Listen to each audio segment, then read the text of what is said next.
অন্বেষা যারা শুনছেন তাদের সবাইকে স্বাগত জানাই। অন্বেষায় প্রতিদিনের মতোই বিজ্ঞানের খবর থাকছে আজ, আর তারপরে থাকছে সাক্ষাৎকার। কার সঙ্গে কথা বলবো, কে হবেন আমাদের অতিথি, সেই রহস্যটুকু একটু থাক, আমরা শুনে নিই বিজ্ঞানের খবর।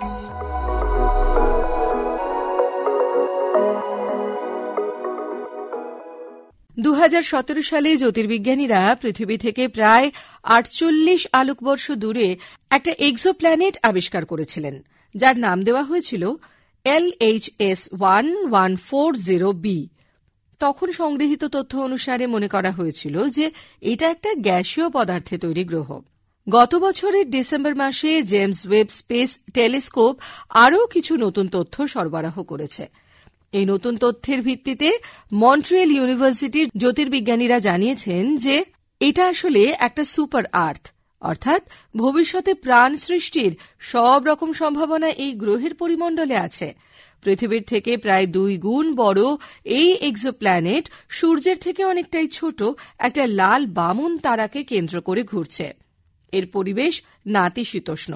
যদিও এখনও এই এক্সোপ্ল্যানেটের অধিকাংশ অঞ্চল বরফে ঢাকা, তাও এখানে প্রায় 4000 কিলোমিটার ব্যাসের একটা জলের সমুদ্র থাকার সম্ভাবনার কথা বিজ্ঞানীরা জানাচ্ছেন। পরিবেশে প্রচুর পরিমাণে হাইড্রোজেন পরমাণুর উপস্থিতি এখানে প্রাণ সৃষ্টির সম্ভাবনারই ইঙ্গিত দেয়। বিজ্ঞানীরা এখন এই এক্সোপ্ল্যানেটের পরিবেশের পরিবর্তনের দিকে লক্ষ্য রেখে চলেছেন। বিজ্ঞানের টুকরো খবর শুনলেন আপনারা। রয়েছি অন্বেষায়।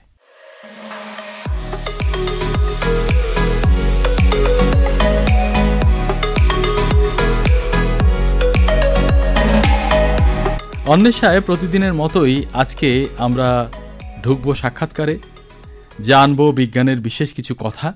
আজকে যে আলোচনাটা সেটা একজনকে ঘিরে, তিনি ডক্টর রমেন্দ্রলাল মুখোপাধ্যায়। আজকে তিনি আমাদের সঙ্গে স্টুডিওতে, তাকে স্বাগত জানাই। আজকে তাকে এখানে ডাকার কারণ হয়তো অনেকের জানা, কারণ অনেকেই ডক্টর মুখার্জিকে চেনেন। আবার যদি কেউ বলেন না আমি সেভাবে পরিচিত নই, তাহলে তাকে বলবো যে তিনি একজন এমন মানুষ যিনি সারা জীবন ধরে আবিষ্কারের নেশায় মত্ত আছেন। আপনি আবিষ্কার শব্দটার বদলে উদ্ভাবন বলতে পারেন, কেননা নতুন করে যে জিনিস বানানো হয় সেটাকে আমরা ডিসকভারি না বলে ইনভেনশন বলি, উদ্ভাবন সেটাও বলতে পারেন। এবং এইসব বিভিন্ন বিষয়ের পেটেন্ট তিনি নিয়েছেন। এটা বড় কথা নয়, বড় কথা যেটা এই জিনিসগুলো এমন যা মানুষের কাজে লাগে, মানুষ সহজে সংগ্রহ করতে পারে। বিস্তারে না গিয়ে আমরা বরং তার সঙ্গে কথায় ঢুকে পড়ি। ডক্টর মুখোপাধ্যায়, যেটা আপনার কাছে আমাদের জানা সেটা আপনার উদ্ভাবন বা আবিষ্কার যাই বলি না কেন সেটা নিয়ে, সেটার তালিকা তো দীর্ঘ। আমরা এমন একটা বিষয় নিয়ে শুরু করতে চাই যেটা কোভিড কালে খুব কার্যকরী হয়ে দেখা দিয়েছিল, অন্তত আপনার কাজটা সেই লক্ষ্যেই পরিচালিত হয়েছিল। সেটা হচ্ছে পকেট ভেন্টিলেটর। আমাদের একটু ছোট্ট করে বলবেন জিনিসটা কী ছিল? আচ্ছা, পকেট ভেন্টিলেটর যন্ত্রটা যেটা আবিষ্কার করেছি সেটা একটা ছোট্ট যন্ত্র। সেই যন্ত্রটা ব্যাটারি চালিত, রিচার্জেবল ব্যাটারিতে সেটা চলে এবং মোবাইলের একটা চার্জার ভেতরে দেওয়া থাকে। আর এই যন্ত্রটা যে কোনো পেশেন্ট যাদের ফুসফুসের কিছু সমস্যা আছে, যারা স্বাভাবিকভাবে শ্বাসকষ্ট হয় বা অ্যাজমা পেশেন্ট, তাদের ভীষণ রকম এটা কাজে লাগে এবং এই যন্ত্রটা প্রচুর মানুষের জীবন বাঁচিয়েছে। এবং এটা আবিষ্কার করার যে ঘটনাটা, আমার অ্যাকচুয়ালি প্রত্যেক আবিষ্কারের পিছনে একটা গল্প লুকিয়ে রয়েছে। তা সেই গল্পটা একটু সংক্ষেপে বলি। 2021 সালে 26শে এপ্রিল আমার কোভিড ধরা পড়ে এবং ধরা পড়ার পরে একদিন পর থেকে 105 জ্বর, টানা 105 জ্বর আসে এবং কিছুতেই জ্বর নামে না এবং প্রায় টানা 10 দিন ধরে সেই জ্বর চলতে থাকে। এরপরে ডক্টর যত মেডিকেল টেস্ট, আমার ব্লাড টেস্টের যা যা টেস্ট হয়েছে সব রিপোর্ট এতটাই খারাপ, ডাক্তার বলেছে যে আপনাকে বাঁচানো যাবে না, আপনি হসপিটালে ভর্তি হয়ে যান, আপনাকে অক্সিজেন সাপোর্ট দিতে হবে, আপনাকে আইসিইউতে ভর্তি হতে হবে। কিন্তু আমি যাইনি এই কারণে যে আমার বন্ধু বান্ধব, প্রচুর আত্মীয় স্বজন তারা মারা গেছেন। তখন আমি ঠিক করি যে যা হবে বাড়িতেই আমি থাকবো। তারপরে আমি বাড়িতে নিজে ডিপ ব্রিদিং করে করে খুব জোরে জোরে শ্বাস নিয়ে নিয়ে আমি নিজেকে সুস্থ করি। ওষুধ যেমন চলছিল নিজেকে সুস্থ করি।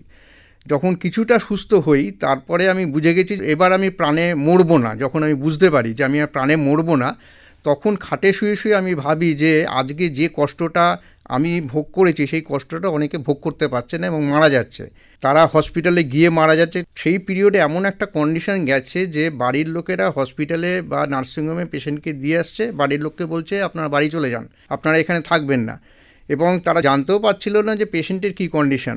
এবং আলটিমেটলি অনেক পেশেন্ট আছে তারা মারা যাচ্ছিলো এবং তাদেরকে পুড়িয়েও দেওয়া হচ্ছিলো, মানে প্লাস্টিক র্যাপ করে। সেসব ঘটনা আমরা সবাই দেখেছি বা শুনেছি। তা আমার তখন উদ্দেশ্য ছিল যে এমন কিছু একটা আবিষ্কার করতে হবে যেটা মানুষের এই বিপদের একটা সুরাহা হয়, যাতে করে এত মানুষ না মারা যায়। এবারে আমি খাটে শুয়ে শুয়ে খাতা পেন নিয়ে নিজে রিসার্চ শুরু করি।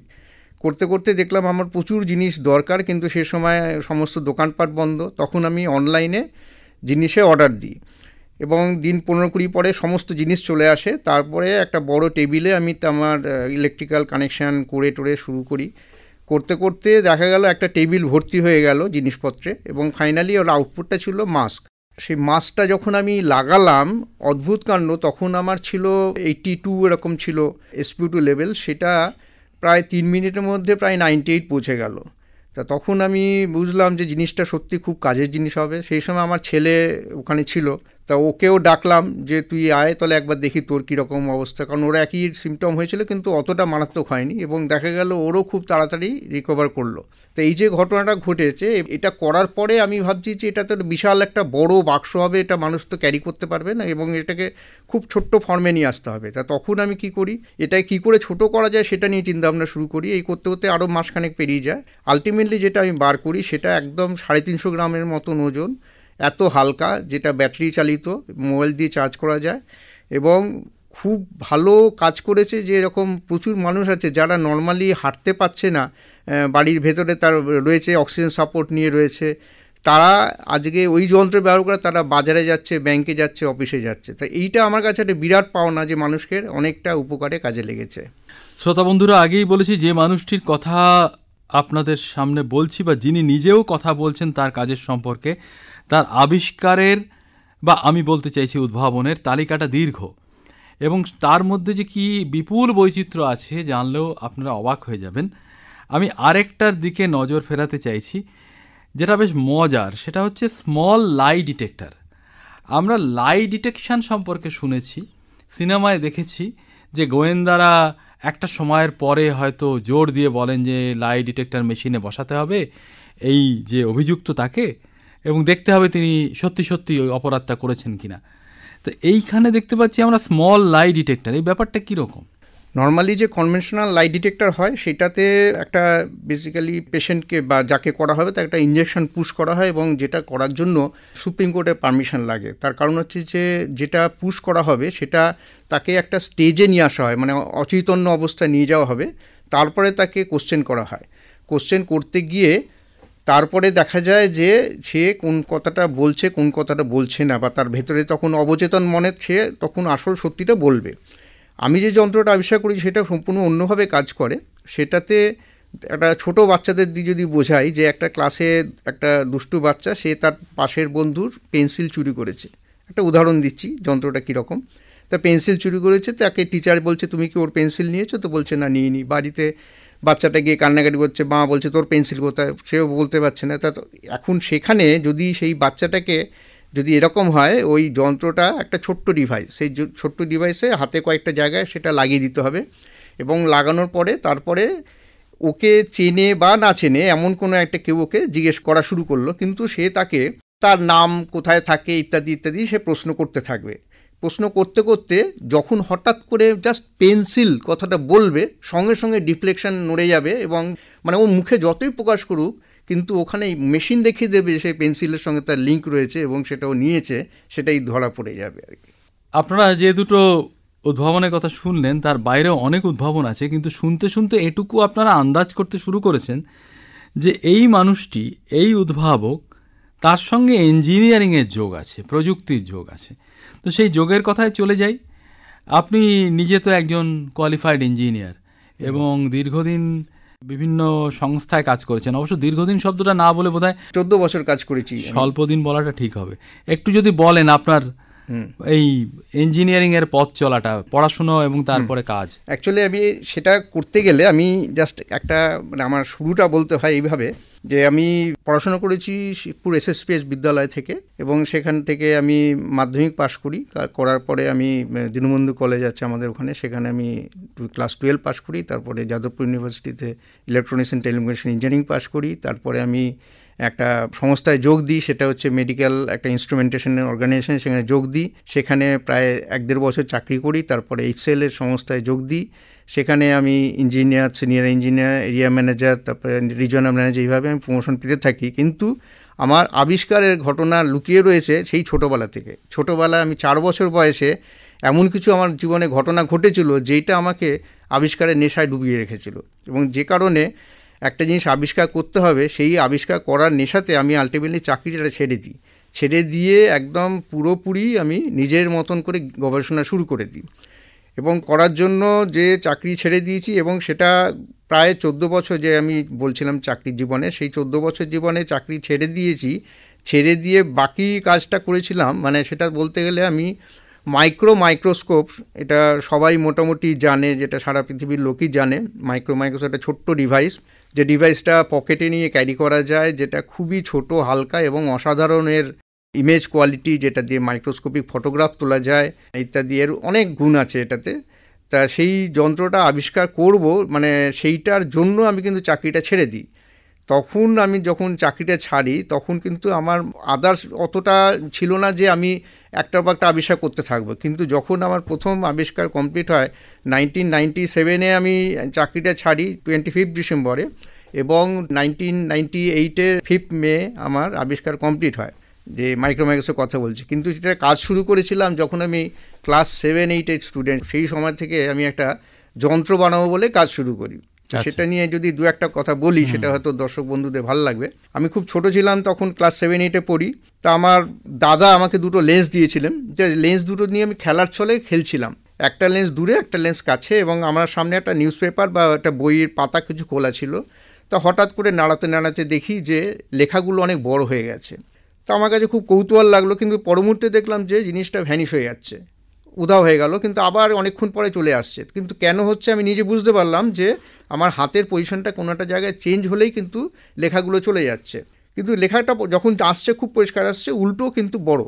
তো এইটা ভেবে আমি তখনও কোনোদিনও, সেই সময় কিন্তু মাইক্রোস্কোপ বলে কিছু জিনিস আছে সেটাই জানি না, দেখিইনি। তখন আমি ভাবছি যে আচ্ছা, এটা কি কোনো যন্ত্রের রূপ দেওয়া যায়? এই ভেবে আমি কতগুলো জিনিস জোগাড় করলাম। কি জোগাড় করেছি? একটা কাঠের পাটাতন জোগাড় করেছি, যেটা সুইচ বোর্ডে তখন ইউজ হতো। তারপরে একটা শাল কাঠের 2 ফুট লম্বা একটা খুঁটি জোগাড় করেছি, সেটাকে পেরেক দিয়ে মেরে দিয়েছি। তারপরে একটা কিউটি পাউডারের কৌটো নিয়েছি, তাকে জিআই তার দিয়ে বেঁধেছি। আর যে দুটো লেন্সের কথা বলছিলাম, সেটা কি করব, কার মধ্যে রাখবো ভেবে টিউবলাইটের যে স্টার্টার হয়, খারাপ স্টার্টার, সেটাকে পেরেক দিয়ে ফুটো করে তার মধ্যে লেন্সটাকে ঢুকিয়ে দিয়েছি। দিয়ে পাউডার কৌটো ওপরে একটা, নিচে একটাকে লাগিয়ে দিলাম। লাগিয়ে দিয়ে এরপর একটা প্লেট লাগালাম, প্লেট লাগিয়েছি, নিচে আলোকে ঢোকাতে হবে, এইসব ভাবছি আর করতে করতে দেখলাম যে কিছু একটা দিতে হবে যেটাতে লাইটটা ঢুকে। এই ভেবে আমি একটা আমুলের দুধের ঢাকার একটা তলায় লাগালাম। সবই হয়েছে। তখন আমি বললাম দেখতে হবে কি, আমি আবার কাগজ যেই তলায় ঢোকালাম, দেখলাম কিছুই দেখা যাচ্ছে না। তখন বুঝলাম যে এটা একটা ওপেক সারফেস, সুতরাং কিছুই দেখা যাবে না, একটা ট্রান্সপারেন্ট কিছু দরকার। এবার ট্রান্সপারেন্ট কোথায় খুঁজবো ভেবে দেখলাম বাগানে, আমি যেখানটা কাজ করছিলাম সামনে একটা ছিল বাগান। বাগানে দেখলাম যে একটা কাঁচের টুকরো আর সূর্যের আলো পরে চকচক করছে। তো আমি সেটাকে নিলাম, সেটাকে জল দিয়ে ধুলাম, একটা 3 কোণা জানলার কাজ। তখনও জানি না যে স্লাইড বলে কিছু জিনিস হতে পারে। আমি ভাবলাম তাহলে এটাকে যদি নিয়ে এটার মধ্যে কিছু রেখে দেখা যাবে, কিন্তু রাখবোটা কি সেরকম কিছু খুঁজে পাচ্ছিলাম না। হঠাৎ দেখলাম যে একটা মশা প্রচুর রক্ত খেয়েছে, আমার রক্ত খেয়ে সেটা মশাটা উঠতে পারছে না। তার মশাটা পা দুটো ধরে আমি সেই কাচের ওপরে ঘষে দিয়েছি। ঘষে তারপরে যখন দিলাম সেটাতেও দেখা যাচ্ছে না, মনটা খুব খারাপ হয়ে গেল। তখন ওই পাউডার গুঁড়োটাকে ওপর নিচ করতে শুরু করলাম। হঠাৎ করে দেখলাম গোল গোল ডিম দেখা যাচ্ছে। তো যেই দেখা গেছে তখন আমি বুঝতে পারলাম যে মশাটা যে আমার রক্ত খেয়েছে, তো আমার রক্তের কোষগুলো আমি দেখতে পাচ্ছি। তখন ভীষণ আনন্দ হয়েছে, মনের মধ্যে এত আনন্দ। কিন্তু কি করব, পরের দিন সকালবেলায়, সেটা ছিল যেদিনকে করছি সেটা ছিল রবিবার, পরের দিন ছিল সোমবার, আমি স্কুলে গিয়ে আমার বায়োলজি টিচার সুজাবাবু, তাকে বললাম স্যার এরকম একটা জিনিস আমি বানিয়েছি, জিনিসটা কি জানি না, কিন্তু দারুণ একটা জিনিস হয়েছে, আমি নিজের রক্তকোষগুলোকে দেখতে পেয়েছি। তো স্যার শুনে বললেন তো দারুণ জিনিস, আমি চলো বিকেলবেলা চলো তোমার বাড়ি যাব। তা আমার স্যার এলেন, হেড স্যার এলেন, আরও কয়েকজন টিচার এলেন। তারা তো দেখে খুব এক্সাইটেড হলেন, বলে দারুণ জিনিস, তুমি এক কাজ করো স্কুলে এটাকে নিয়ে এসো পরের দিন। তা পরের দিন সেটাকে আবার স্কুলে নিয়ে গেলাম, নিয়ে যাওয়ার পরে সেদিনকে রাখা হলো। রাখার পরে উনি কয়েকটা মাইক্রোস্কোপ আবার নিয়ে আলমারি থেকে নিয়ে এসে রাখলেন টেবিলে, রেখে কম্পেয়ার করে বললেন যে তুমি যেটা বানিয়েছো সেটা হচ্ছে 100 টাইমস ম্যাগনিফিকেশন হচ্ছে, আর এটাকে বলা হয় কম্পাউন্ড মাইক্রোস্কোপ। আর এই যেগুলো রয়েছে সেটা স্কুলেরটা তখন প্রায় আমারটা 2 ফুট হাইট, স্কুলেরটা 1 ফুট সামথিং হবে। আর আরও 2টো মাইক্রোস্কোপ দেখালেন, সেটা বললেন যে এটা সিম্পল মাইক্রোস্কোপ। এবং একটা জিনিস দেখালেন যে এটা হচ্ছে একটা 10 টাইমস ম্যাগনিফিকেশন, একটা 20 টাইমস ম্যাগনিফিকেশন, আর আমারটা হচ্ছে যেটা বানিয়েছি সেটা হচ্ছে 100 টাইমস ম্যাগনিফিকেশন।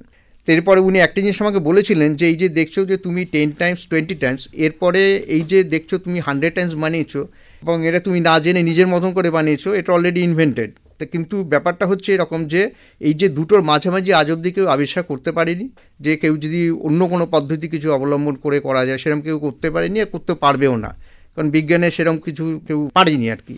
তো এইটা যখন বলেছে আমার মনের মধ্যে তখন জেদ চেপে যায় যে আজ অবধি কেউ করতে পারিনি, আর কিছু মাইক্রোস্কোপ হতে পারে না, এরকম একটা ভেবে তখন থেকে ওই ক্লাস 7-8 থেকে আমি তখন নিজের গবেষণাটা শুরু করতে করতে তারপরে আমি পড়াশোনা করে চাকরি করেছি। তার আগে যখন বিভিন্ন জায়গায় পোস্টেড থাকতাম, আমি সেখানে একটা ঘরকে আমি নিজে রিসার্চ ল্যাব করে দিতাম। করতে রিসার্চ ল্যাব করে যখন দেখলাম যে আমি অনেক উঁচু পোস্টে চলে গেছি, তখন সকাল 7টায় বাড়ি থেকে বেরোতাম, রাত্রি 11:30 বাড়ি ফিরতাম, আমার রিসার্চ পুরোপুরি বন্ধ।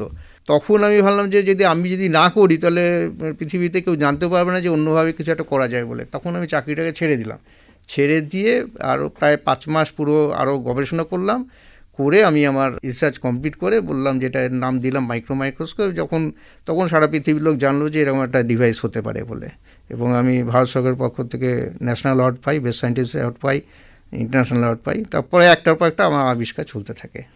আজ অবধি আপনার যে উদ্ভাবনের সংখ্যা সেটা কতগুলো? এখন 35টার উপরে আমার নতুন আবিষ্কার হয়েছে। হ্যাঁ, বিভিন্ন রকমের সেগুলো আবিষ্কার আছে। এবং এই যে ভারতে তৈরি এই জিনিসটা তো যাকে বলে মানুষের সামনে উপস্থিত করা একটা জিনিস, আর একটা হচ্ছে মানুষের কাজে লাগানোর জন্য তাদের হাতে পৌঁছে দেওয়া, বিপণন, সেটাও একটা জিনিস।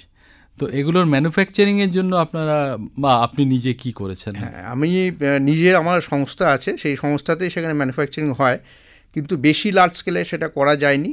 এবং আমার কাছে প্রচুর আন্তর্জাতিক সংস্থা তারা চেয়েছে তাদেরকে দিয়ে দিই।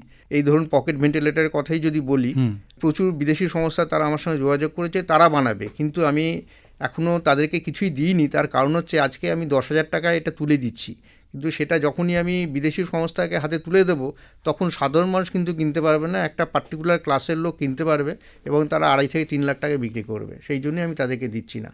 তা এখন অবধি নিজের আন্ডারে পুরো কাজটা রয়েছে এবং গরিবদেরও কাজে লাগছে। এটা আমার কাছে সবচেয়ে বড় কথা, যে খুব নিম্ন মধ্যবিত্ত মানুষের সেটা ব্যবহার করতে পারছে। আচ্ছা, এই যে একটা কাজ বা একসঙ্গে অনেকগুলো কাজ আপনার এতদিনের জীবনে, এর একটা ধারাবাহিকতা থাকুক আপনার তো মনে ইচ্ছে থাকবেই, তাই? নিশ্চয়ই।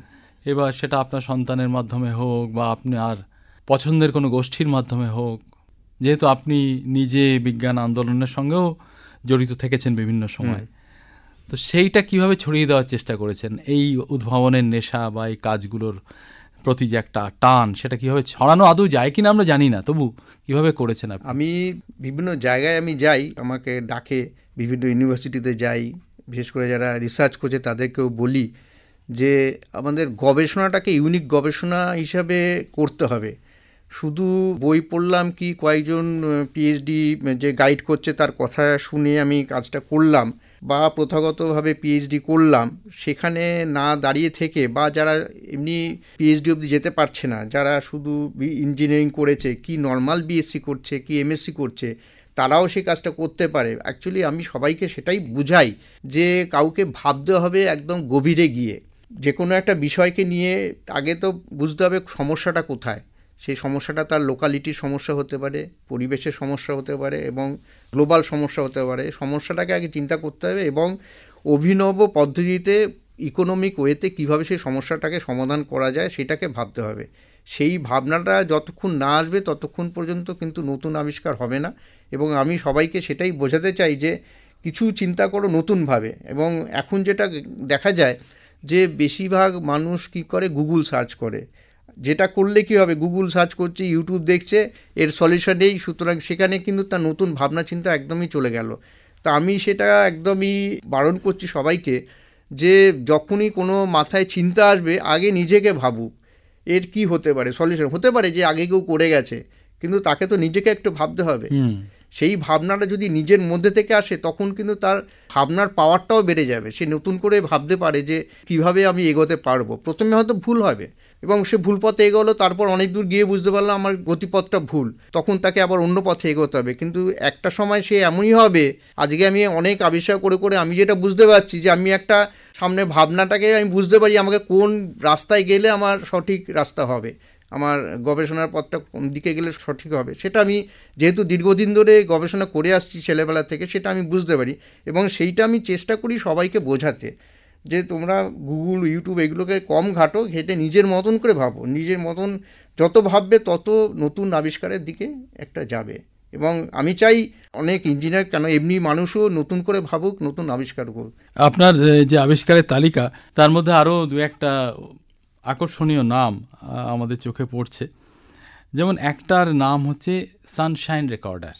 হ্যাঁ, এইটার মাধ্যমে মানে নাম দিয়ে তো খুব একটা বোঝা যাবে না, উদ্দেশ্যটা ঠিক উপলব্ধি করা যাবে না। একটু যদি বুঝিয়ে বলেন এটা কি কাজ? আচ্ছা, সানশাইন রেকর্ডারটা আমি যেটা আবিষ্কার করেছি সেটা একটা অন্য ধরনের জিনিস। এমনিতে সানশাইন রেকর্ডার ব্যবহার করা হয় সেটা একটা কাচের বা একটা স্পেরিক্যাল একটা গ্লোব মতন থাকে, যেটাতে সূর্যের আলো পড়ে নিয়ে তলায় একটা পেপার থাকে, সেই পেপারের মধ্যে বার্ন করে করে সারাদিনে কতটা সূর্যের পুরো আলো ছিল, কতটা ঢাকা পড়েছে মেঘ, সেটা একটা আন্দাজ করা যায় যে আমার 12 ঘন্টা সাপোজ রয়েছে স্প্যানের মধ্যে কতক্ষণ ম্যাক্সিমাম ইন্টেন্সিটি সানলাইট পেয়েছে, কতক্ষণ পায়নি। কারণ এটা এগ্রিকালচার ফিল্ডে খুব দরকার।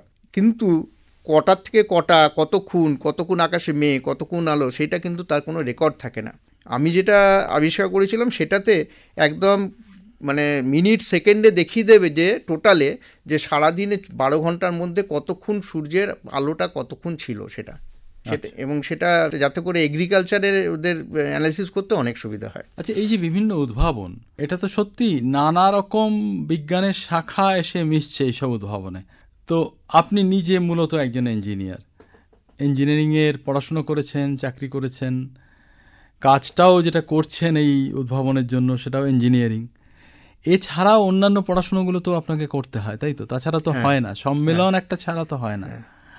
তো সেইটাও তো খুব একটা সহজ নয়। দেখুন, ইঞ্জিনিয়ারিং আমি এটা মনে করি যে যদি কেউ কারোর ভাবনাটা থাকে, ভেতরে ভাবনাটা থাকে, তাহলে সে ইঞ্জিনিয়ারিং পড়ুক কি নন ইঞ্জিনিয়ারিং হোক তাতে কোনো আসে যায় না। কিন্তু সে আবিষ্কার যদি কারো নেশা থাকে বা ভেতরে তার কিছু থাকে যে আমি এটা করব, জেদ থাকতে হবে, মানসিকতা থাকতে হবে যে আমাকে ওই লক্ষ্যে পৌঁছাতে হবে, যে ওপর করলাম হলো না, কিন্তু আমাকে যদি টার্গেট রাখা হয় যে আমি ওইটা অ্যাচিভ করব, তাহলে সে করতে পারবে। তার সঙ্গে তার পড়াশোনার কতটা সে কী নিয়ে পড়াশোনা করে সেটা কিছু আসে যায় না, আমি সেটা মনে করি। শ্রোতা বন্ধুরা, ডক্টর রমেন্দ্রলাল মুখোপাধ্যায় তিনি ইতিমধ্যেই অনেকগুলো পুরস্কারে ভূষিত হয়েছেন, নানা রকম সম্মান পেয়েছেন। একটার কথা শুরুতেই তিনি বলেছেন, মাইক্রোস্কোপের কথা উচ্চারণ করতে গিয়ে তাকে ডক্টরেট দেওয়া হয়েছে অনারিস কজা ভারত সরকারের পক্ষ থেকে।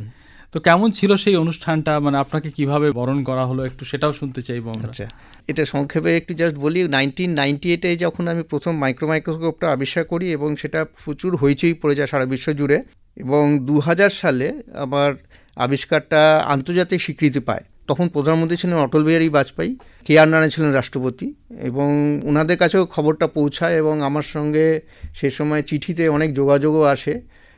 কিন্তু দুঃখের বিষয় হলো যে প্রধানমন্ত্রীর লেখা চিঠি, রাষ্ট্রপতির চিঠি আমি খুব সংরক্ষণে রেখেছিলাম একটা জায়গায়, কিন্তু আমাদের বাড়িতে সেই সময় এমন উইয়ের উৎপাত, সমস্ত চিঠি উইয়ে খেয়ে নিয়েছে, সেসবগুলো আর সংরক্ষণ করে রাখা যায়নি। যাই হোক, তা সেই সব করার পরে এবং আলটিমেটলি 4 বছর সময় লেগেছিল তাদের এই পুরো বিচার বিশ্লেষণ করার জন্য, এবং দিন ঠিক হয় যে 11 মে টেকনোলজি ডেতে আমাকে সম্মান জানানো হবে। সেই অনুযায়ী যখন সব ঠিকঠাক, তখন একটা দেশে একটা সমস্যা দেখা যায়। সেই সমস্যাটার জন্য তখন প্রধানমন্ত্রী এবং রাষ্ট্রপতি দুজনেই অনুপস্থিত ছিলেন সে অনুষ্ঠানে। কিন্তু যেহেতু দিনটা ঠিক এবং একটা বিরাট আয়োজন করে দিল্লিতে অনুষ্ঠানটা করা হয়েছে সম্মান জানানো হবে বলে, তখন কেসি পন্থ ছিলেন ভারপ্রাপ্ত, তখন উনি আমাকে এই সম্মানটা দেন এবং একটা বিশাল আয়োজন করে সেই সম্মানের ব্যবস্থাটা করা হয়েছিল। হাজার হাজার সে মানুষ সেখানে গেছিলেন, একটা বিশাল একটা আয়োজন করেছিলেন ওনারা। তো আজকে এত বছর ধরে আপনি এই কাজগুলো করছেন, কিন্তু আপনাকে দেখে মনে হয় না যে আপনার এই কাজের নেশায় একটুও খামতি বা একটু ঘাটতি হয়েছে আর কি।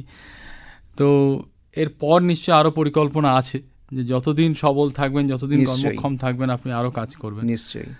এইটুকু কথা যেটুকু আপনি আজকে বললেন, সেটা তরুণ হোক প্রবীণ হোক, কারো সত্যি সত্যি যদি মর্মে ছুঁয়ে যায়, সেটাও আমাদের কাছে অনেক। কেননা আমাদের সংস্কৃতিটা শুধুমাত্র গান বাজনা নয়, আমাদের সংস্কৃতিটা শুধুমাত্র বিশ্বাস করে নেওয়ার নয়, আমাদের সংস্কৃতি হচ্ছে নতুন করে খতিয়ে দেখার, নতুন করে কিছু বানানোর, এবং সেটাকে আপনি রূপ দিয়েছেন। আমাদেরও এই মেড ইন ইন্ডিয়া যে ধারাবাহিকতাটা চলছে এখন, যে সরকারি প্রকল্প চলছে, সেখানেও আপনার বিষয়টাকে আলাদা করে শোকেস করা যায় এবং হয়তো অনেকে করেওছে। তো আমরা আশা করব আগামী দিনে আপনি আরও নতুন নতুন আবিষ্কার নিয়ে বা উদ্ভাবন নিয়ে আমাদের সামনে আসুন। আজকে স্টুডিওতে এসে কথা বলার জন্য আপনাকে অনেক ধন্যবাদ। শ্রোতা বন্ধুরা, আমরা এতক্ষণ কথা বলছিলাম ডক্টর রমেন্দ্রলাল মুখোপাধ্যায়ের সঙ্গে, একজন অসাধারণ উদ্ভাবক। প্রায় 35টি উদ্ভাবনের তিনি কারিগর এবং তার জন্য যথেষ্ট সম্মান তিনি পেয়েছেন, আরও পাবেন আমরা বিশ্বাস করি। এই সঙ্গেই আমরা শেষ করছি আজকের অন্বেষা। কথা হবে আগামী অন্বেষায়। নমস্কার।